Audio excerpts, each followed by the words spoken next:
Hi friends, मैं हूँ आपका पूजन और आज हम पढ़ेंगे इलेक्ट्रिक फील्ड। आप सबने बचपन में एक एक्सपेरिमेंट तो जरूर से किया होगा। हम सब स्केल को बालों से रगड़ते थे, फिर स्केल को कागज के छोटे छोटे टुकड़ों के पास ले जाते थे। तब क्या होता था, वो जो कागज के टुकड़े थे वो हमारी स्केल पे आके चिपक जाते थे। तो ऐसा क्यों होता था? तो स्केल को बालों पर रगड़ने के कारण इस स्केल पर इलेक्ट्रिक फील्ड जनरेट हो जाती थी।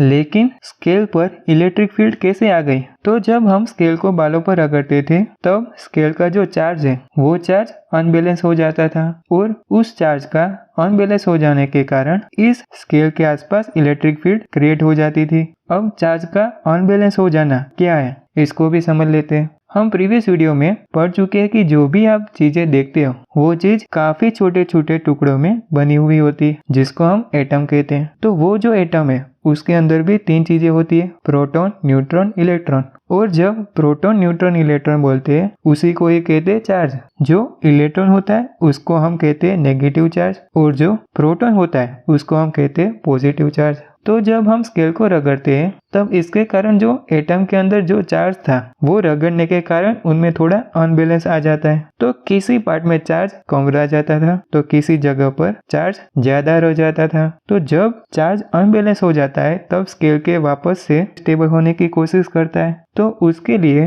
वो अपने आसपास एक इलेक्ट्रिक फील्ड क्रिएट करता है, तो इसी को ही हम इलेक्ट्रिक फील्ड कहते हैं। तो जब भी दो सरफेस आपस में रब करते हैं तो जिसे हमने रब किया उसके अंदर चार्ज का अनबैलेंस आ जाता है और अनबैलेंस हो जाने के कारण वह चार्ज अपने पास में एट्रैक्टिव या रिपेल करने का फोर्स क्रिएट करती है। मतलब कि दूसरे चार्ज को अपनी तरफ खींचने का या उसे दूर करने का बिहेवियर आ जाता है। और जिस एरिया में ऐसा बिहेवियर होता है उस एरिया को बोलते हैं इलेक्ट्रिक फील्ड। और इलेक्ट्रिक फील्ड उस एरिया को रिप्रेजेंट करता है जहाँ पर चार्ज पार्टिकल्स का फोर्स एक्ट हो रहा है। और इलेक्ट्रिक फील्ड को हम ऐसे लाइन ड्रॉ करके दर्शाते हैं जो उस चार्ज पार्टिकल्स की फोर्स की डायरेक्शन को शो करता है। जैसे कि यहाँ पर पॉजिटिव और दूसरा नेगेटिव चार्ज है तो उसकी इलेक्ट्रिक फील्ड की डायरेक्शन को इस तरीके से शो करेंगे। अगर दोनों पॉजिटिव चार्ज होंगे तो एक दूसरे की इलेक्ट्रिक फील्ड कभी भी टच नहीं होगी क्योंकि वो दोनों एक दूसरे को रिपेल फोर्स लगाते हैं। और जिस एरिया में ज्यादा इलेक्ट्रिक फील्ड लाइंस होगी उसका मतलब वहाँ पर इलेक्ट्रिक फोर्स की इंटेंसिटी ज्यादा होगी।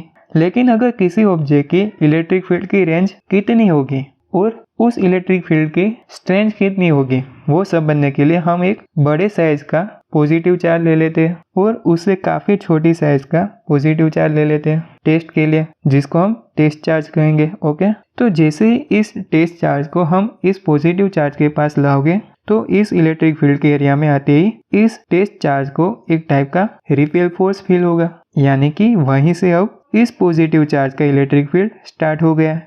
तो जो इलेक्ट्रिक फील्ड की स्ट्रेंथ होगी वो टेस्ट चार्ज पर की इलेक्ट्रिक फोर्स से इक्विवेलेंट होगी और टेस्ट चार्ज के मैग्नीट्यूड से इन्वर्स होगी। तो electric field is equal to electric force upon test charge होगा। फॉर एग्जांपल, एक चार्ज दूसरे 6 माइक्रोकूलम जितने टेस्ट चार्ज पर 5 न्यूटन जितना फोर्स लगा रहा है तो उसकी इलेक्ट्रिक फील्ड की इंटेंसिटी कितनी होगी एट दैट पॉइंट। तो हमारी फॉर्मूला है E is equal to F upon Q is equal to 5 Newton upon 6 into 10 to the power of minus 6 coulomb, क्योंकि 1 coulomb is equal to 10 to the power of minus 6 coulomb जितना होता है। Okay, is equal to 8.33 into 10 to the power of 5 newton upon coulomb जितनी electric field की intensity हुई। अब next video में coulomb's law के बारे में समझेंगे। तब तक के लिए keep learning and keep growing.